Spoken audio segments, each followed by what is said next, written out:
Hey guys, how's it going? I want to take a little bit of time and look at finish line.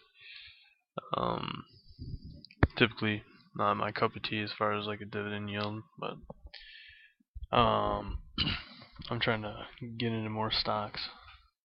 Uh, I don't want to just focus on dividend yield, but 1.13 dividend yield, obviously not the greatest, but currently I think it's oversold. It's $21.19 right now, but I think it has growth opportunities, and although it's like about 25% of what I want for dividend yield, it's at least it has a dividend. So I mean, if you're gonna go with a growth stock or not, something that's gonna get you capital gains, this is something.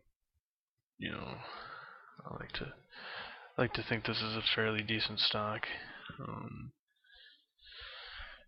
the competition, typical like other shoe companies, but Finish Line is unique. I think Finish Line stands out.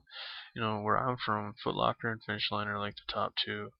Um, but I always go to Finish Line. If I'm looking for basketball shoes, or if I'm looking for a jersey, or looking for a shirt or something, I'm usually gonna go to Finish Line. The Foot Locker that was in our mall actually left. I don't know why, but our mall overcharges everybody for rent, so that's probably why. But Finish Line's been there. I bought my first pair of Nikes there probably 17 years ago or something. But Finish Line for me, if I do invest in it, it's gonna be right around this price or lower for a while. I'm not gonna invest if it's any higher than this. Um, I don't know. I would like to stay right around actually 22. Just figure that is where I will invest if I decide to invest in this. But this looks good. This would be a good piece to the puzzle. A little bit of Finish Line in your portfolio couldn't hurt you. The dividend yield is going to be like wow, but long term this should be worth more eventually. At some point, this is. Um, I think it's a good company that's going to be around for a while.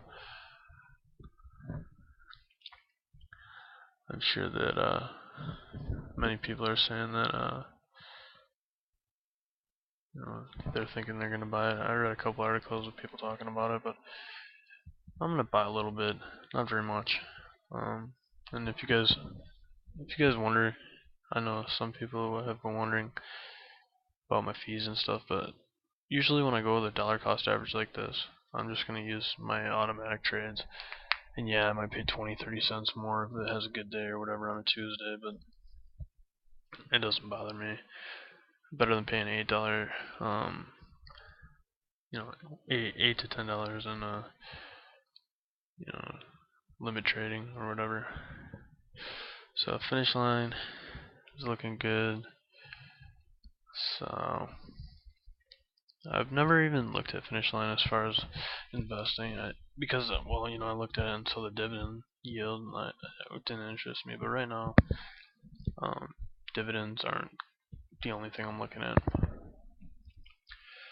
But I can understand where if your primary focus is income, dividends are very important. But for me, I have other income that I feel like is sustainable, so I'm going to play around in these other areas.